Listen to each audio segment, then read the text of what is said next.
começando mais um Conexão Poder. Obrigado pela sua companhia, pela sua audiência. Você que a partir de agora nos acompanha pelas nossas plataformas digitais. Você que está no Conexão Poder, você que está no nosso Instagram, no Instagram do Repórter MP. Conexão Poder recebe hoje o deputado estadual Eduardo Botelho. Estamos juntos aqui no estúdio do Conexão com o deputado, com a Ana, que é a nossa parceira aqui. Boa tarde, bom dia, boa noite, que fica gravado também depois, né? Quem for assistir, independente do horário ou ouvir, seja muito bem-vindo ao Conexão Poder. Ana, deputado. Olá, seja sempre muito bem-vindo aqui, deputado. Um prazer aí estar aqui, Anderson, Ana. Então, bom dia, boa tarde, boa noite. Bom dia, boa tarde. Meu conterrâneo de Várzea Grande. Ali o coração bate mais forte, né, deputado? É nós de Várzea Grande. É nóis. A moagem, então, que estava aqui no estúdio antes do programa começar, lá de DVD, estava boa, né? Descobriu até que são parentes. Somos parentes, somos primos. Agora eu vou dizer na minha apresentação, sou parente do Eduardo Botelho. Prima de Botelho. Prima de Botelho. Deputado, melhor deputado estadual só ou melhor deputado estadual e presidente da Assembleia? O que é mais fácil? Olha, eu não diria o que é mais fácil, mas o que você consegue ter mais resultado, evidentemente, que é como presidente, né? É indiscutível, né? Como deputado e presidente, você tem mais possibilidade, muito mais condições de fazer, de aprovar, inclusive até projetos mesmo. Então, ele tem uma amplitude muito maior. Mas, como deputado, tem um outro lado, que eu, na verdade, Anderson, até hoje na Assembleia, eu nunca exerci a função só de deputado. Eu entrei em 2015 na Assembleia, já entrei como vice-presidente. E assumi nessa gestão do Guilherme Maluf e o deputado Nininho a responsabilidade que eles me deram de fazer.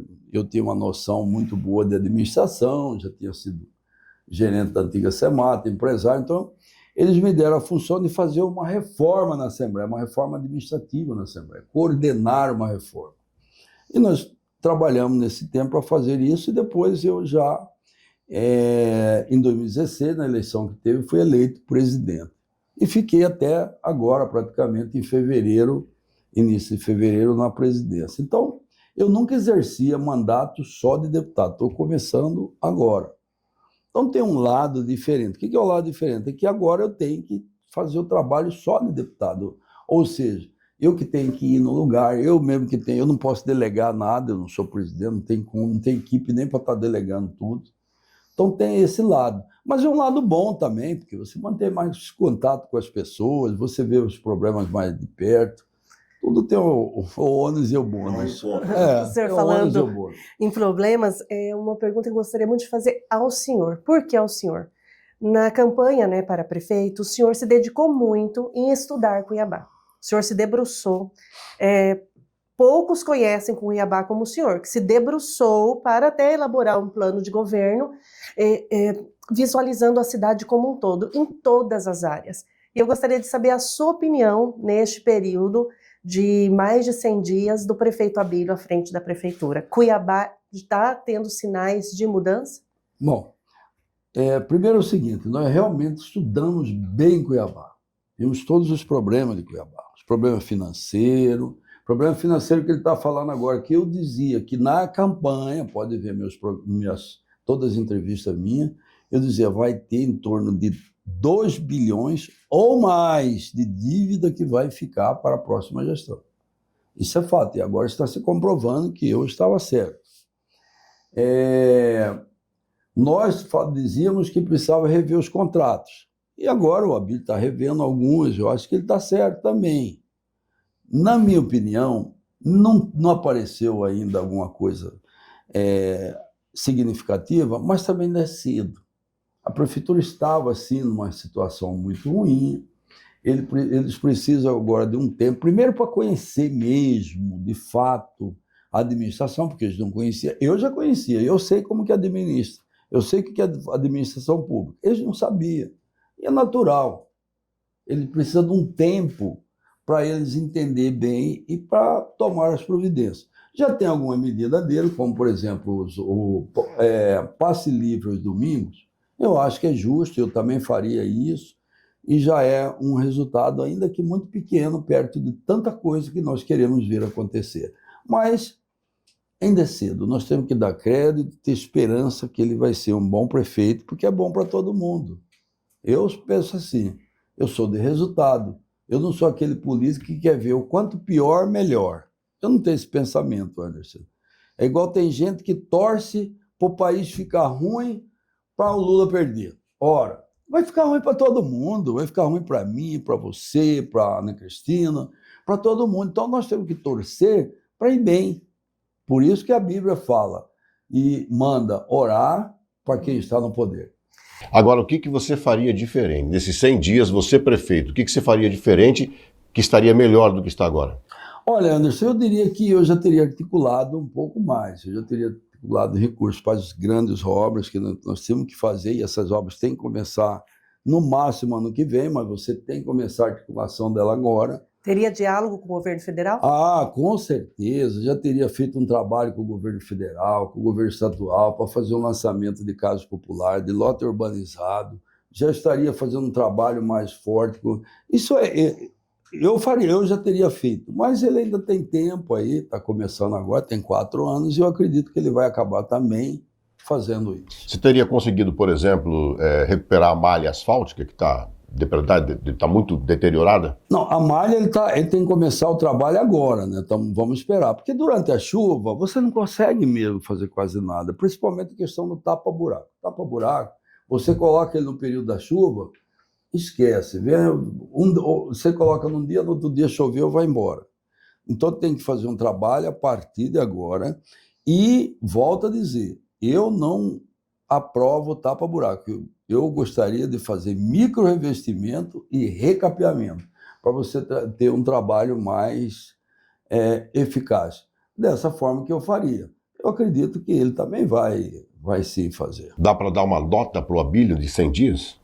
Olha, eu não vou dar nota, Anderson, porque eu disse que ia fazer uma avaliação com 6 meses. Então eu vou aguardar os 6 meses, a partir de julho, daí nós podemos fazer uma avaliação melhor. Está na média? Até então eu acho que ele tem tomado as medidas, tendo em vista a situação que pegou Cuiabá, uma situação muito complicada, uma situação de dívidas muito grande. Então precisa sim de um tempo para ele começar a fazer. A saúde era uma bandeira que o senhor sempre dizia da preocupação. Continua sendo essa preocupação em relação à saúde? O senhor acha que a saúde já está avançando a partir também do movimento do governo do Estado? Eu acho que a saúde ela tem que ser um trabalho em conjunto com o governo do Estado e governo federal.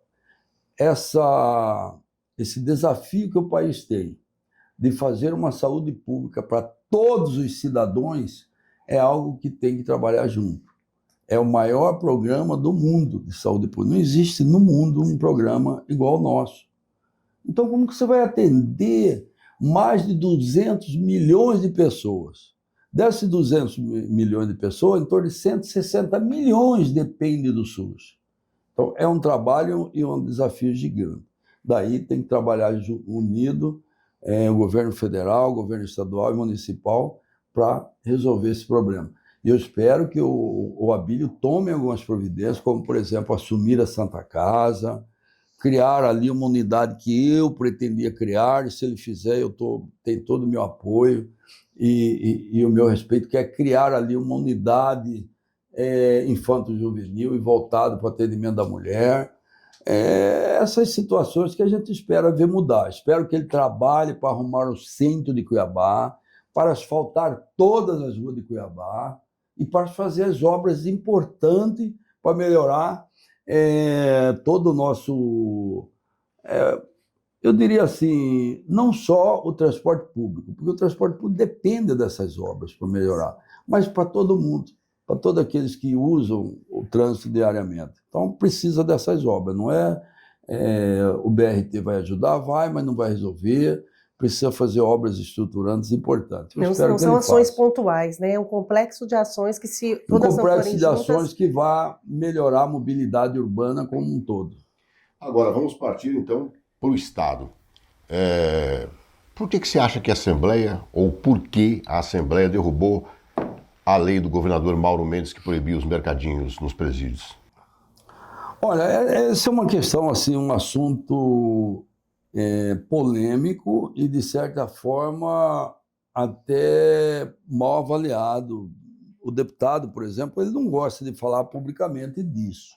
Mas houve uma discussão muito grande em torno disso, houve uma discussão envolvendo os desembargadores e juízes que vivem nesse meio, houve uma discussão com a comunidade do sistema prisional, que é composto pelos policiais penais, por representantes do Ministério Público, da Defensoria, houve uma discussão nesse sentido. E é provável que dessas discussões, a maioria desses 13 deputados que votaram favorável entendeu que era necessário ter os mercadinhos. E aí eu quero fazer alguma colocação. O mercadinho não pode vender produtos que não sejam autorizados pela própria secretaria ou pela própria comunidade.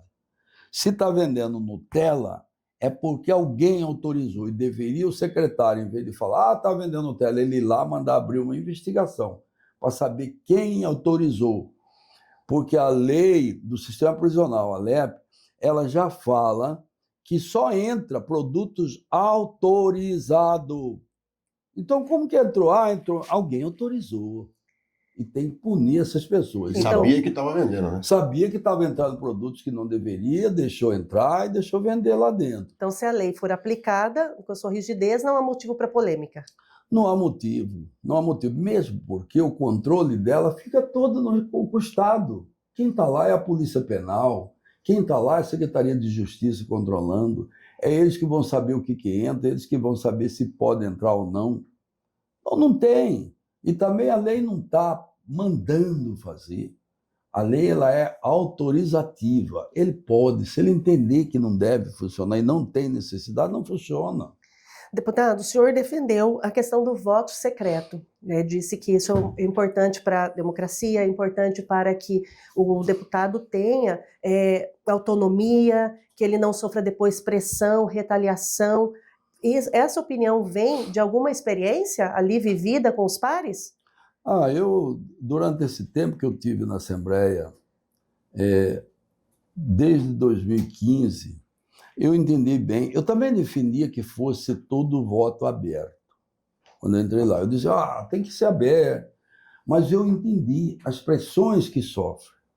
Sobretudo nas questões quando você vota algo que não seja de interesses do governo. Por exemplo, quando você vota algo que você cria para o servidor público. Se o governo não quer, aí se você vota, você tem uma retaliação. Por que não deixar livre para o deputado votar o veto com a consciência dele?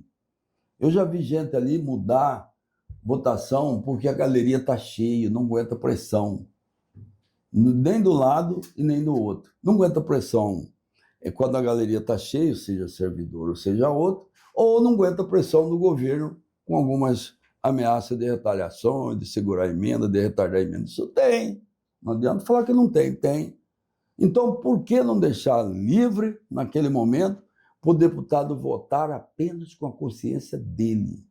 Porque ali é só ele que sabe quem que ele votou. Só ele e Deus, porque o sistema também, mas o sistema não pode quebrar. Sabe que já foi cassado um senador, um presidente do Senado, por conta de quebrar o sigilo do painel. Então, eu vejo como importante manter o voto secreto para vetos, para conta de governo e para indicações. O senhor, por muitas vezes, né, ali à frente, presidência ou na diretoria da casa, sofre mais pressão, seja popular ou do governo, ou não? Ou essa condição de ser um líder, por natureza, ali entre os pares, já lhe coloca numa situação de mais pressão, porque a população, o nome do senhor, né, todos conhecem. O senhor se sente mais pressionado nesse caso? Não, eu não diria nem por mim, né? Eu tenho minha autonomia um pouco maior, né? Eu já passei por tudo na Assembleia, vocês sabem. Tem muita história, né? Que as grandes reformas que nós fizemos em 2019, eu assumi tudo ali, eu assumi todos os gastos, eu assumi a Assembleia sendo invadida, eu assumi que não podia sair as pessoas xingando, batendo, e não foi só pressão no servidor, não. Foi pressão no agro, foi pressão no comércio, foi uma pressão generalizada. E nós aguentamos isso e fizemos o que precisava fazer. Mas eu sei também que não é todo mundo que aguenta. Tem gente ali que começa a gritar, a galeria treme na base.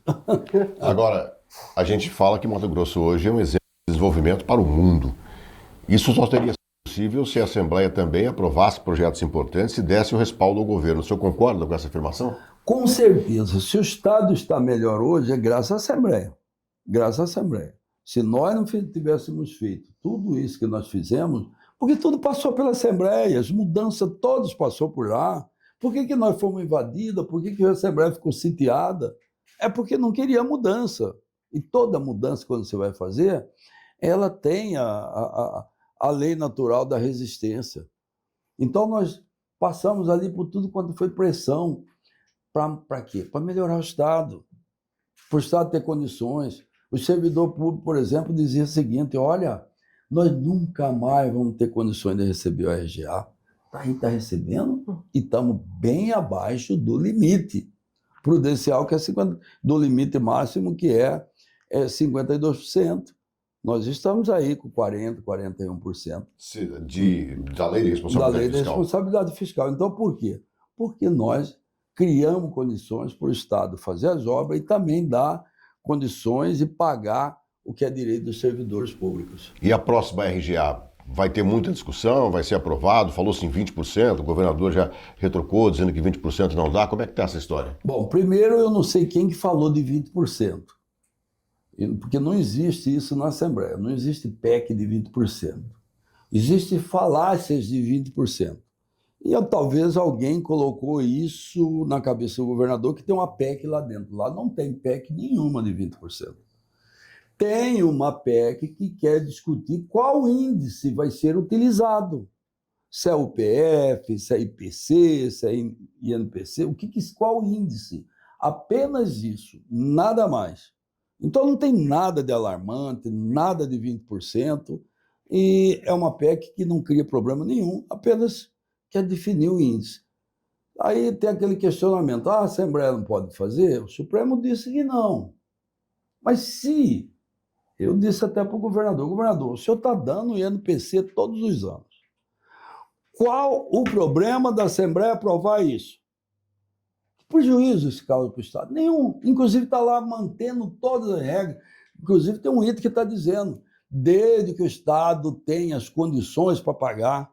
Então não tem nada ali, nada, Anderson, que possa criar qualquer problema para o Estado. Existe essa relação de diálogo com o governo do Estado, de trabalho conjunto e, claro, de autonomia. Claro, a Assembleia tem que ter a sua liberdade para discutir. A Assembleia tem que ter isso. E teve até hoje. Nós discutimos, nós modificamos todos os projetos que vêm do governo, ele é modificado na Assembleia. Praticamente todos. Você vê, teve a concessão agora do Hospital Central para o Albert Einstein. O Einstein. Foi mudado dentro da Assembleia, foi colocado várias emendas nele. Saiu de quê? De discussão lá dentro e da independência que a Assembleia tem para fazer isso. Então, eu vejo como a Assembleia hoje está muito tranquila. Deputado, o senhor estava todo um plano político de trabalho, já o ano passado, muito bem nas pesquisas, prefeito de Cuiabá. E aí, com o resultado das pesquisas, como que o senhor mudou agora a sua estratégia? Já pensando em 2026, já se começa esse movimento? O senhor que tem um nome muito forte dentro do partido? Olha, eu estava trabalhando só com o plano A, ser prefeito de Cuiabá. Perdemos as eleições. O que o senhor atribui essa derrota, sendo que as pesquisas apontavam para um outro caminho? Depois agora, passado o tempo, passado a dor, porque a gente que vive campanha, eu caminhei também em campanha, trabalhando em campanha, então a gente vive uma dor, é preciso um luto, e depois a gente se afasta e olha com mais clareza o cenário. O senhor já consegue olhar com mais clareza esse cenário ou ainda está bem machucado? Não, eu já vejo assim com uma certa clareza, sabe? E eu vejo assim, que eu não sou avião, mas é como se fosse um acidente de avião. Não é só um fator, tem que ter vários fatores. E teve vários fatores. Teve a questão das empresas, que atrapalhou, o pessoal relacionando e fazendo muita fake news em relação à empresa. Teve essas questões dos pescadores, que o governador fez uma fala muito ruim para mim.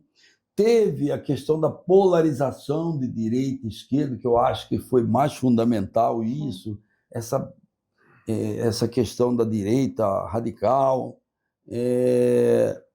E tanto que foi um candidato do PT para o segundo turno e que a gente não esperava. Então, por quê? Porque está polarizado, ou é de direita, ou é de esquerda. Então, isso prejudicou um candidato que era do centro, que eu sou um candidato, eu diria centro-direita. Não sou radical de esquerda e também não de direita. Então, eu não tenho esse radicalismo, mas um pouco mais para a direita, o centro-direita.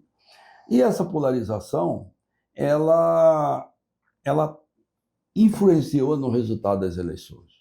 Ela deu o resultado das pessoas votando em quem que era realmente de direita radical.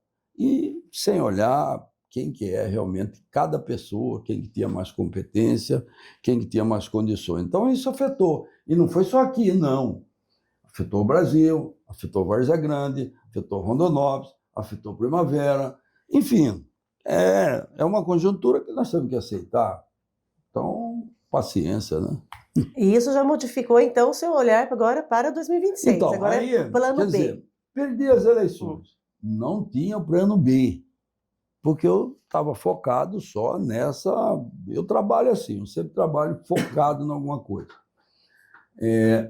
Aí agora vamos para o plano B, vamos para outro, que tem para mim, o que sobrou para mim. O que sobrou para mim é a reeleição. Ou candidatar a deputado federal, ou candidatar a senador, ou candidatar a governador, ou candidatar a presidente da República. E qual será o caso? De todos esses aí, Anderson, o que sobrou para mim, que eu vejo com mais viabilidade, é ser candidato à reeleição a deputado estadual. Bom, aí, falando em eleições já, candidato a deputado estadual, qual seria seu posicionamento agora? De que lado ficaria Eduardo Botelho? Porque a gente vê muitos candidatos se desenhando aí. Pivetta, Mauro Mendes ao Senado, enfim, uma série de pessoas querendo ocupar os cargos na eleição do ano que vem. Qual seria seu posicionamento? Você pensar bem, numa eleição de governo, só ter 3 candidatos que estão aí, teoricamente, colocando seus nomes é muito pouco, né? Temos o Wellington Fagundes. Sim. Fagundes, Pivetta e Jaime Campos. Jaime União Brasil. Praticamente esses 3, né? União Você Brasil. acha que o PT não vem com um candidato próprio? Deve vir, mas não tem nome até agora, né? Não tem. Estão procurando aí um nome. Não tem nenhum nome. E nós, pela primeira vez, depois de muito tempo, porque quase todas as eleições você já tem um candidato... Você acha que o Lúdio não teria esse nome para ser candidato pelo PT? Não, o Lúdio, eu acho que ele seria o nome mais forte do PT. Digamos assim, seria o nome mais forte. Mas ele não é, ele já disse para mim que não é candidato, em hipótese alguma, ele é candidato a deputado. Mas assim, quase todas as eleições que você vem lá de trás, começa a olhar, você sempre tem um candidato que aparece como franco favorito. E nessas eleições nós não temos nem o nome que é franco favorito. Nós temos aí, cada um com a sua força. Jaime Campos, candidato que tem a força política, que tem, eu diria até que tem mais apoio político. Pivetta, que tem a possibilidade de ficar no governo, e aí ele pode também, ele vem a se tornar também um candidato muito forte. E o Wellington Fagundes, que pode também ser um candidato competitivo, na medida em que ele vai ter o apoio do Bolsonaro. Então, mas nós temos 3 que estão praticamente no mesmo patamar. Não vejo nenhum assim como sair. Se sair é com uma diferença muito pequena, né? Mas o que eu tenho pregado? Que nós mantemos a união, que nós mantemos junto esse grupo. Que o senador Jaime Campos tem o seu direito de pleitear, Taviano Pivetta tem todas as condições também de ser governador, participou de toda essa construção que está aí, de tudo que aconteceu, assim como o Jaime também. Então é que haja um entendimento para que nós não dividimos esse grupo. Esse é meu pensamento, e aí nós vamos para uma eleição, que nós vamos enfrentar um candidato novamente, um candidato de direita, e novamente um candidato de esquerda. Então é esse que eu penso e eu tenho trabalhado com esse pensamento. Para fortalecer o centro. Mas você acha que nome será esse? Pois é, aí que eu estou falando. Nós temos 2 nomes colocados hoje. O senador Jaime Campos e o Otaviano Pivetta. Nós temos que convergir para sair um nome sem decisão. Sem todo mundo começar, inclusive eu tenho falado para as pessoas. Gente, não começa você a falar, eu sou Pivetta, como o Mauro tem falado. Se todo mundo começar um grupo do Jaime agora, nós somos Jaime, lá na frente, você vai formar, vai acontecer igual aconteceu comigo. A prefeitura. Muitos que estavam com o Fábio Garcia não vieram me apoiar, porque acharam que eu dei rasteira nele. Então, eu não quero que isso aconteça para uma próxima campanha de governador. Por isso eu estou pregando que a gente primeiro faça o diálogo, coloque o nome dos 2, sem todo mundo começar a criar grupo de Pivetta, grupo do Jaime. Não, é um grupo unido para nós. Mas você acha que não tem entre esses 2 um nome mais forte que o outro hoje? Dentro do nosso partido, dentro da nossa coligação, eu não vejo ninguém que tenha mais força que o Otaviano Pivetta e nem mais forte que Jaime. Não, eu digo para um dos 2 serem o candidato escolhido pelo partido. Você fala assim, pode ser o Otaviano, ou se... Os 2 têm condições, né? Os 2 têm. Jaime tem um histórico aí de governador, prefeito, senador, realizador, criou o NEMAT, fez grandes obras para o Estado, levou o União para Sinop, levou a energia para a região toda do Araguaia. Então, ele tem uma história. E tem o Otaviano Pivetta, que também tem. Chegou aqui em cima de um caminhão, construiu todo o seu patrimônio, trabalhando duro, foi sucesso como prefeito, como deputado estadual e também como vice-governador nessa ajuda. Eu acho que os 2 são o mesmo tamanho e as mesmas condições. Aí precisamos ver se lá na frente a gente converge para ter um só candidato, ou um saia senador, outro saia a governador. Deputado, e as mulheres nessa conjuntura? A Janaína foi muito bem apontada, um nome muito forte. A Janaína sempre fala do seu apoio a ela, né? Toda essa trajetória política, ela tem essa parceria mesmo com o senhor, ela sempre destaca isso, né? A gratidão por sempre estar ao lado dela, fortalecendo. Ela é um nome muito forte, mas ela já se colocou que não será, né, candidata a governadora. Mas quando a gente olha para o cenário, nós temos poucas mulheres. Também não é uma responsabilidade de líderes como o senhor também de ajudar, mas que mais mulheres alcancem o poder, que cheguem em cargos realmente decisivos? Ana Cristina, eu tenho chamado as mulheres para vir candidatas, para vir filiar, para sair candidata. Inclusive, já estou convidando você. Venha filiar, venha ser candidata. Eu sou filiada a um partido, sou vice-presidente do meu partido lá no município de Várzea Grande. Então, pronto, vamos vir. Então, eu tenho feito essa colocação. Eu vejo, por exemplo, que Janaína é uma candidata fortíssima, tanto para o Senado como para o governo. Se ela saísse candidata a governadora, se ela resolver ser candidata a governadora, ela é fortíssima candidata. Então, ela que vai definir daqui até lá ao que ela vai ser candidata. Parece que ela está definindo pelo Senado. Eu acho que ela é fortíssima candidata, tem chance real de ganhar, e Mato Grosso vai ganhar muito com ela lá em Brasília, nos representando. Como nós temos hoje a Margarete Buzetto, que está lá, tem feito grande trabalho lá no Senado, tem ajudado. Avanços aí, né? O pacote antifeminicídio. Como aquele pacote antifeminicídio que ela fez, que serviu como hoje é uma referência nacional. Então é muito importante, eu defendo as mulheres. E por falar em defender e em defender mulheres, o governador prega que a gente está precisando de leis mais rígidas para que esses crimes diminuam até cheguem a um número aceitável, se é que a gente pode aceitar isso. Você acha que realmente está faltando leis mais rígidas? Olha, eu creio que está faltando sim, Anderson. Está faltando lei mais rígida, especialmente contra o feminicídio. Não dá para nós ficarmos vendo aí as pessoas matando mulheres, fazendo crimes aí, o tanto que tem feito aí. E aí ele vai preso, 4 anos, 5 anos, está solto. Isso gera mais impunidade. Outra coisa que eu venho pregando é que tem que baixar a maioridade penal para 16 anos. Você vê esse crime que aconteceu agora com a... O que é o nome dela? Não, aqui, namorado ouro da menina? Sim. Heloísa. A Heloísa. Heloísa. Tá. Veja bem, dois menores, 16 anos, estavam lá, que mataram ela. Daqui pouco tempo, se brincar, não vai 2 anos, eles estarão soltos e com a ficha limpa.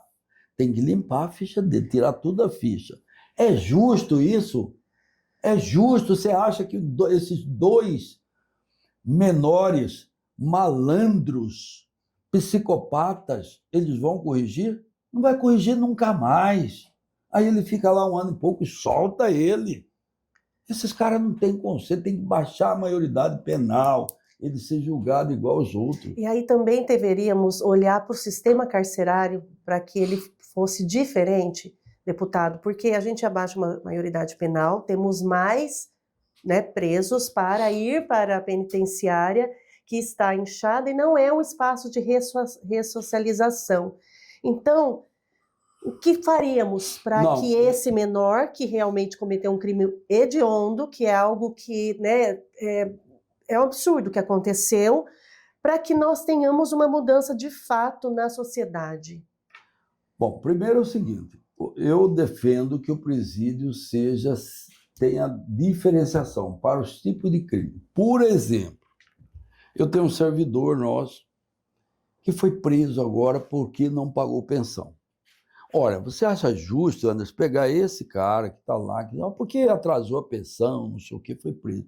Aí pega ele, coloca ele no mesmo lugar que esses bandidos? Não, tem que haver uma diferença nisso. Tem que ter também oportunidade para aqueles que querem voltar para a sociedade. Agora, o voltar para a sociedade também depende do crime, porque a psicopatia, alguns tipos de psicopatia, e isso não é eu que estou falando, são os psiquiatras, né? Os grandes estudiosos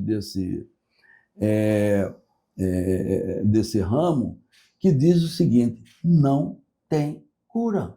Essas pessoas não têm cura. Eu vi aquele Palombo, que é um dos grandes psiquiatras forenses brasileiros, ele analisando o caso dessa menina aqui que matou a menina para tirar a criança. Ele diz o seguinte: essa daí nunca vai deixar de ser psicopata. Nunca. Não tem cura para esses casos.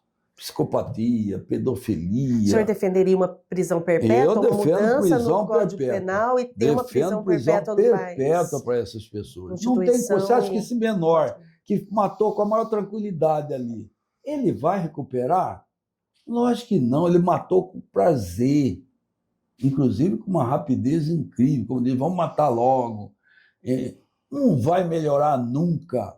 Tem que prender ele, deixar, inclusive, a família dele livre. Eu sei que tem mãe que defende, meu filho bonzinho nada, ele é criminoso, psicopata, tem que ficar preso lá pro resto da vida. Deputado, é isso que eu defendo. Agora as pessoas vão lá. Aí, 2 anos, eu conheço um caso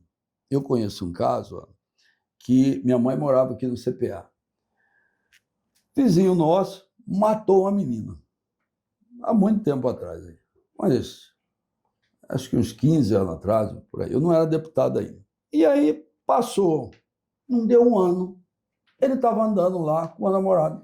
Chegou lá e ainda apresentou para nós assim, falou: olha aqui, essa aqui é a próxima vítima. Quer dizer, um cara desse, vai lá, poucos dias está solto. Não dá. Tem que ficar preso lá. Outra coisa, esses crimes de baixo potencial, eles falam assim, roubou, mas não atirou, não estava com a arma, então solta. Aí ele volta de novo. Roubou. Prende ele, solta de novo. Não dá, gente. Inclusive, o senador Wellington esteve aqui e ele defende uma mudança no Código Penal de que os estados passem a ter mais poder para decidir sobre várias situações, entre elas os crimes. O senhor acha que isso seria favorável para o Estado, a Assembleia poder criar uma lei para estabelecer suas próprias leis? Eu acho que seria muito importante, inclusive até para nós observarmos quem que está dando resultado e quem que não está. Por exemplo, você tem um Estado, por que os Estados Unidos sempre fica comparando? Estado de tal tem pena de morte, Estado de tal, prisão lá é tanto. Porque eles veem quem que está dando mais resultado. Agora aqui nós temos tudo centralizado, os deputados federais e senadores não querem descentralizar, não querem deixar o poder para os estados. Hoje nós não temos autonomia para legislar sobre meio ambiente, nós não temos autonomia para legislar nem sobre trânsito. Que país é esse? Um país do tamanho do nosso? e está tudo centralizado lá em Brasília, 500 quantos deputados? 513 deputados que não conhecem a realidade do Brasil. Por que não deixar para os estados mesmo fazer? Então, eu acho que o senador Hélio, inclusive, ele deveria já propor essa mudança lá, né?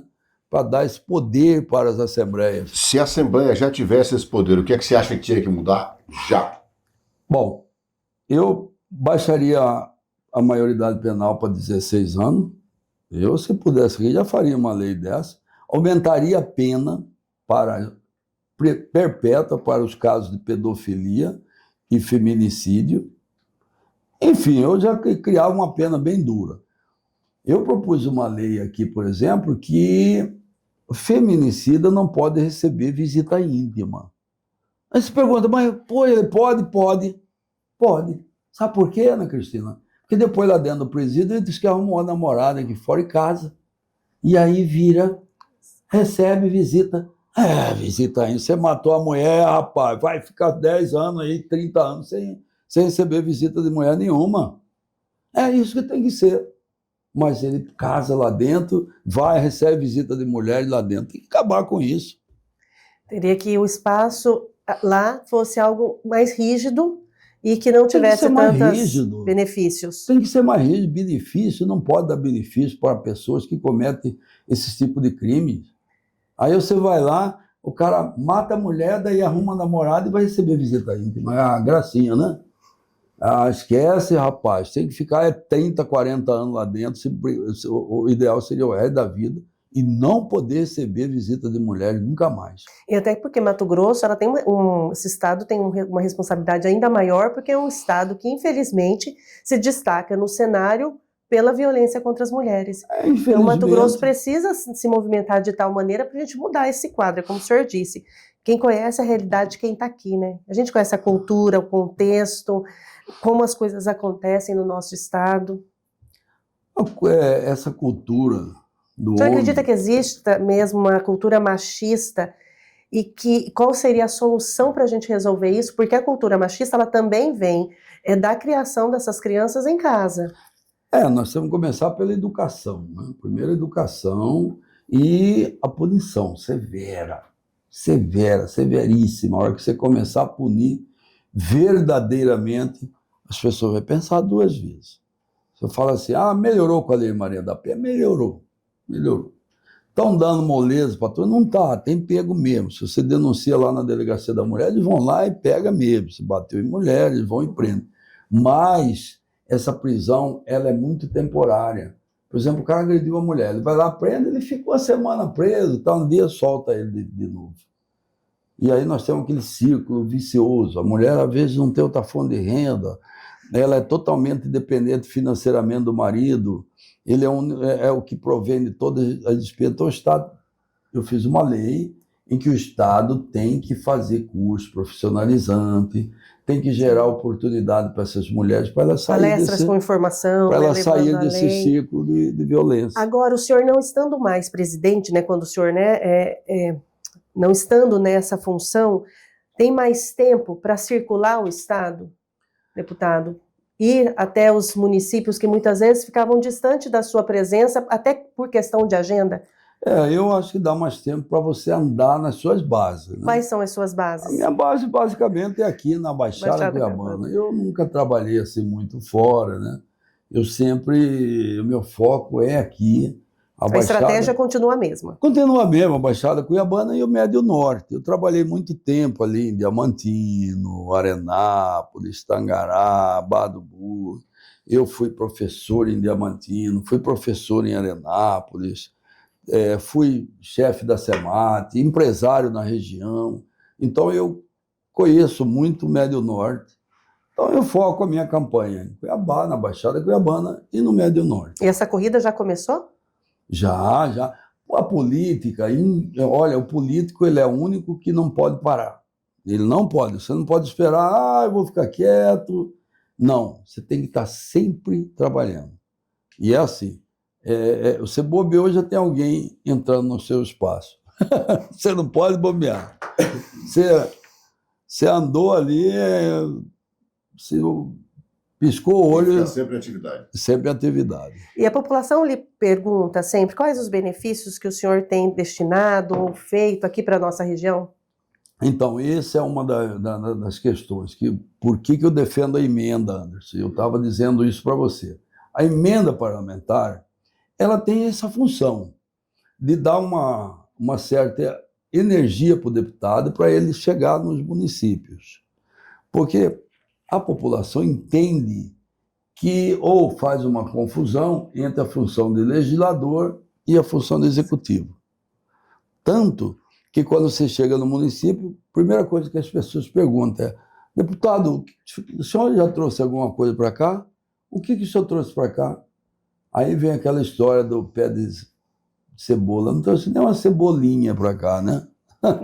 E é assim que... Então, as emendas, ela é muito... ajuda muito nesse aspecto, porque você acaba levando alguma coisa e fazendo a política. E muitos municípios sem a emenda teriam dificuldade até de implantar diversos projetos, né?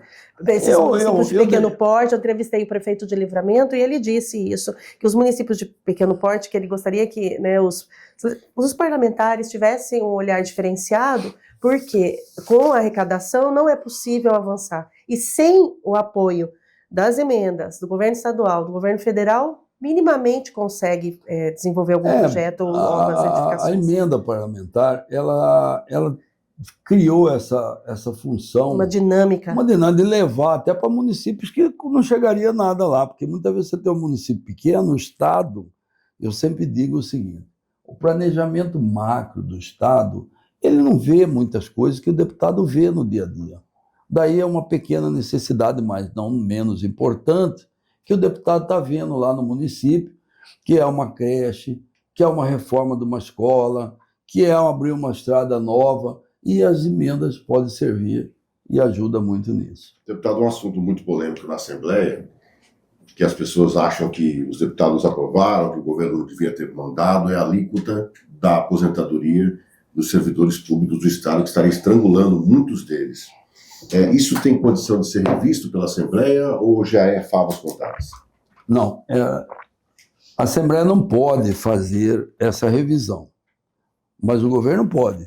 E eu defendo que haja, assim, nós já fizemos uma mudança que deu uma melhorada, uma amenizada há uns 2 anos atrás, 2 ou 3 anos atrás. Nós demos uma amenizada.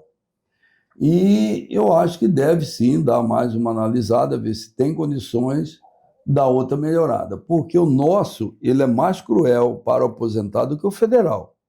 O federal, por exemplo, ele isenta todo, até aquele limite lá, não sei quanto que está hoje, mas deve estar 6 e pouco. Ele isenta para todo mundo. Nós não. E isso cria, assim, um prejuízo muito grande para aqueles, sobretudo para aqueles que ganham menos, que ganham em torno de 10, 11, 12 mil. Essas pessoas daí para baixo, eles são muito prejudicados com esse sistema que nós temos aqui. Bom, como sempre eu digo aqui, o papo, quando é bom, ele vai e vai rápido, né? Vai e flui muito. Tem algum assunto que a gente não tratou aqui, que a gente não conversou, que você quer deixar? Olha, não, é só dizer sobre o programa nosso de regularização fundiária, Anderson. Nós estamos fazendo um programa, nós trabalhamos num programa de regularização. Hoje nós fechamos, nós vamos entregar, ainda vamos entregar até ano que vem, quase 60 mil escrituras. Tudo isso gratuito. Cuiabá, Várzea Grande, todo o estado de Mato Grosso. Esse programa foi um programa criado por mim, numa parceria da Assembleia Legislativa, com o Tribunal de Justiça, com o Governo do Estado, com o Ministério Público, com a Defensoria. Tudo isso para nós conseguimos fazer esse programa que está andando aí, está entregando escritura gratuitamente, ninguém paga nada. E nós temos um outro programa que nós vamos começar agora, que é a questão do meio ambiente, Anderson. Grande reclamação do pequeno, principalmente, é em relação ao CAR. Esse CAR, quando eles dão entrada na Secretaria do Meio Ambiente, eles não conseguem sair, está travado lá. O que seria o CAR? O CAR ele é uma certificação para você fazer a abertura de área rural. Então, você abrir, você precisa fazer um documento, encaminhando para a SEMA, do projeto, do que você está autorizado a abrir. E nós temos hoje mais de 80% parado na SEMA. Pois bem, eu levei a sugestão para o governador e para o deputado Gilberto Catani, porque o Catani queria fazer uma CPI. Eu disse para ele, a CPI ela é mais investigativa, nós temos que fazer algo propositivo. Ele concordou com isso, e nós estamos montando uma comissão formada pelo Tribunal de Justiça, nos moldes que nós resolvemos a questão da regularização fundiária, no mesmo molde, nós só resolvemos a questão fundiária porque nós juntamos todos no mesmo lugar, e agora nós vamos fazer isso em relação à SEMA. Já conversei com o desembargador Juquinho, o governador Mauro Mendes concordou com isso, já conversei com o Sérgio Ricardo, o tribunal vai participar também, o Tribunal de Contas, porque tem um envolvimento muito grande dos municípios nessa questão, com o Ministério Público, para eles vir para dentro, e nós vamos trabalhar junto para achar uma solução para resolver essa questão, tirar os gargalos que tem, o que está atrapalhando, o que está entravando tanto que não consegue andar dentro da SEMA. Então é isso que nós vamos trabalhar nos próximos, eu diria nesse próximo ano. Você acha que vai conseguir ajeitar, melhorar para essas pessoas? Eu acredito que com esse envolvimento de todos, com esse objetivo, com esse foco, nós vamos sim conseguir aparar as arestas, tirar os gargalos e fazer esses processos andar. Alguma pergunta mais para o isso. deputado? A gente tem papo aqui para conversar vários dias. Tem muita gente que vai ficar satisfeita. Nossa, vocês não falaram disso. Tem muito assunto. Mas justamente para ficar o convite aberto para o senhor voltar. Isso aí. Já estou sempre pronto aqui. Porque daqui a 6 meses nós vamos chamar o senhor aqui para a gente saber qual é a nota que o senhor vai dar para a Prefeitura de Cuiabá. O senhor disse que em 6 meses ia fazer uma avaliação, a gente vai querer saber. Né, Anderson? Exclusividade para nós aqui. A nota vai ser dada aqui no Conexão Poder. Tá certo. Para Cuiabá e para Várzea Grande. Para Cuiabá e Várzea Grande. Tá bom. Combinado. Tem razão disso, já está aqui um presente aí, ó. Uma lembrança do repórter MD, Conexão Poder. Aqui, ó. Do deputado Eduardo Botelho. Nossa caneca. Tomar um café, um chá, uma água, né? Café, um chá. Aqui, ó. Um cappuccino, tá tudo aqui, ó. Beleza. Ah lá, uma fotinho lá, ó. Aí tira do outro lado aqui. Deputado Eduardo Botelho, obrigado pela presença aqui, Ana, obrigado também, uma ótima tarde. Muito obrigada, Anderson, muito obrigada, deputado. Obrigado, Ana, obrigado, Anderson, e um abraço a todos que vão ou estão nos assistindo. Obrigado a você que esteve conosco no Conexão Poder pelo YouTube, pelo Instagram, e até o nosso próximo Conexão Poder. Beijo, tchau. Até lá.